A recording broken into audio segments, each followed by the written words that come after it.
जो स्वयं से दुखी होता है वो सबसे दुखी रहता है। कैसे? जो स्वयं से दुखी है का अर्थ है जिसने स्वयं को जाना नहीं है। क्योंकि स्वयं को जाना नहीं है तो दुखी है, भीतर से दुखी है। और जो भीतर से दुखी होता है वो सब और मात्र दुख ही देखता है और सब और मात्र दुख ही फैलाता भी है।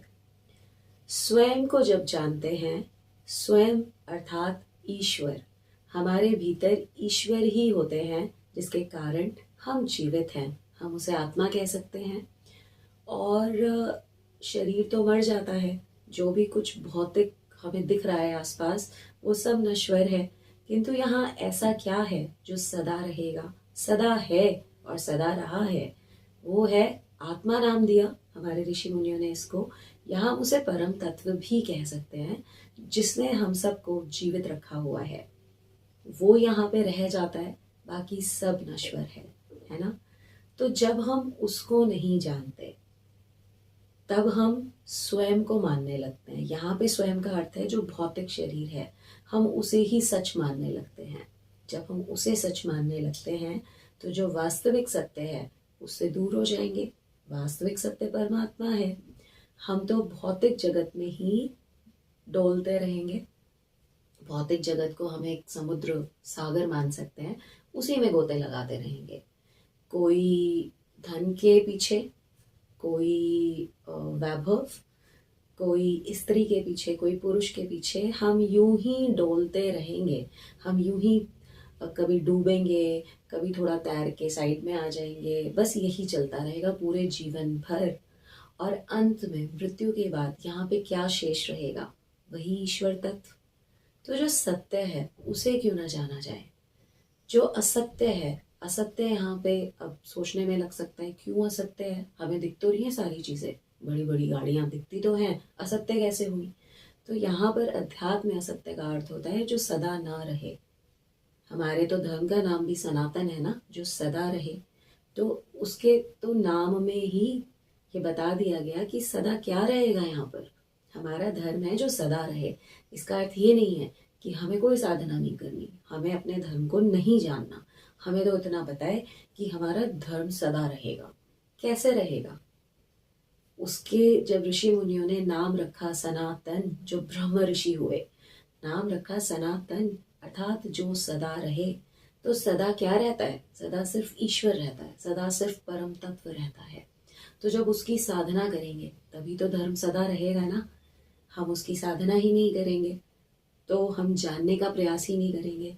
हम तो जो ईश्वर की ही रचाई गई माया है हम उसी में डोलते रहेंगे। माया आकर्षित करती है, बिल्कुल करती है, किंतु उस आकर्षण में जो वही जैसे कोयले की खदान होती है, पूरी काली है, कोयला है, वहीं कहीं हीरा छिपा है। तो उसको उठाकर थोड़ा साफ करके नहीं देखेंगे तो वो रोशनी आएगी क्या? प्रकाश दिखेगा क्या? तो जो कामनाओं का असीमित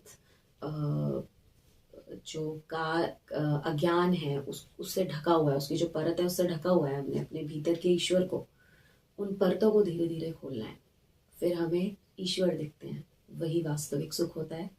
और ये आप जो मर्जी प्रयास कर लीजिए, जितना चाहे प्रयास कर लीजिए, बहुत सारा धन अर्जित कर लीजिए, किंतु धन अर्जित करने पर आपको सुख की प्राप्ति हो जाएगी, आंतरिक सुख मिल जाएगा, ये बिल्कुल झूठी बात है। ये बिल्कुल असत्य है। यदि मिलता होता तो आजकल हम न्यूज़ में इतना सुन रहे हैं कि एमएनसी में, टॉप एमएनसीज में काम करने वाले ने आत्महत्या कर ली। अभी परसों आया कि आईएफएस ऑफिसर, पूरे भारत से 6 ही होते हैं सिर्फ। आईएफएस ऑफिसर होना बहुत बहुत बड़ी बात है। उन्होंने भी छत से कूदकर जान दे दी। मेरी बेटी है, उसके कॉलेज में प्रोफेसर हैं, 70 साल के थे, उन्होंने पिछले हफ्ते सुसाइड कर लिया। क्यों हो रहा है ये सब? सब लोगों के पास बहुत पैसे हैं तो सुसाइड करने की नौबत क्यों आ रही है? कुछ तो छूट गया ना। और ये बढ़ रहा है। बच्चे थोड़ा सा कुछ झेल नहीं पाते और डिप्रेशन में चले जाते हैं, सुसाइड्स कर लेते हैं। क्यों? हम क्या उसको सोचेंगे ही नहीं, सिर्फ बोलते ही रहेंगे पकड़ के रखेंगे माया को, इधर ईश्वर ने अपना हाथ दिया हुआ है, नहीं हमें नहीं जाना, माया को पकड़ के रखेंगे, उसी में दुखी होते रहेंगे, खुश होते रहेंगे, कभी कभी कभी दुखी होते रहेंगे, लेकिन वही आनंद आ रहा है हमें, हम इधर की ओर नहीं आएंगे। तो हमेशा मूल को जानना चाहिए, हमेशा रूट कॉज को देखना चाहिए, इसको रूट कॉज एनालिसिस कहते हैं। तो वो देखना चाहिए हमने, और फिर उसका ट्रीटमेंट, उस क्या सही हो सकता है उस पर जाना चाहिए। तो सही यही हो सकता है कि जब तक प्रत्येक व्यक्ति अध्यात्म, वास्तविक अध्यात्म, अध्यात्म का एक ही अर्थ है ईश्वर को जानना, या हम कहें स्वयं को जानना, वो इस ओर नहीं बढ़ेंगे तो सुख तो भूल जाइए, बहुत दूर की बात है। प्रसन्नता भी, जो क्षणिक क्षणिक प्रसन्नता मिल रही है, उसमें भी हमेशा एक भय बना रहता है कि ये मुझसे छिन ना जाए, यही बना रहेगा, प्रसन्न भी नहीं हो पाएंगे, और सुख तो बहुत दूर की बात है। यदि सुखी होना है, सुख का एक ही मूल मंत्र है ईश्वर। तो ऐसे व्यक्ति, इसलिए दुख फैल रहा है क्योंकि सब दुखी हैं।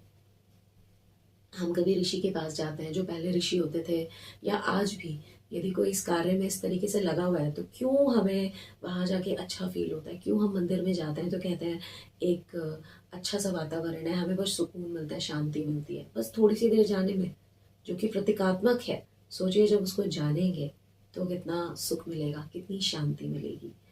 तो यदि सुखी होना है तो उसका एक ही मूल मंत्र है ईश्वर को जानना, कैसे भी करके। सबसे पहला कर्म यही होता है, हम ईश्वर को जानें, उसके बाद हम जो भी करेंगे हम उसमें सुखी रहेंगे। गलत तो कर ही नहीं सकते क्योंकि हम ईश्वर को जान गए होते हैं। तो कैसे भी करके सबसे पहले बहुत तेज़ी से, क्योंकि हमें नहीं पता हम कितने समय तक जीवित हैं, तो सबसे प्रथम कार्य जो इस मनुष्य योनि का मूल कार्य है, कर्म है, उसको कीजिए और ईश्वर की ओर बढ़िए, तभी हमें सुख प्राप्त हो सकेगा। जय श्री कृष्ण।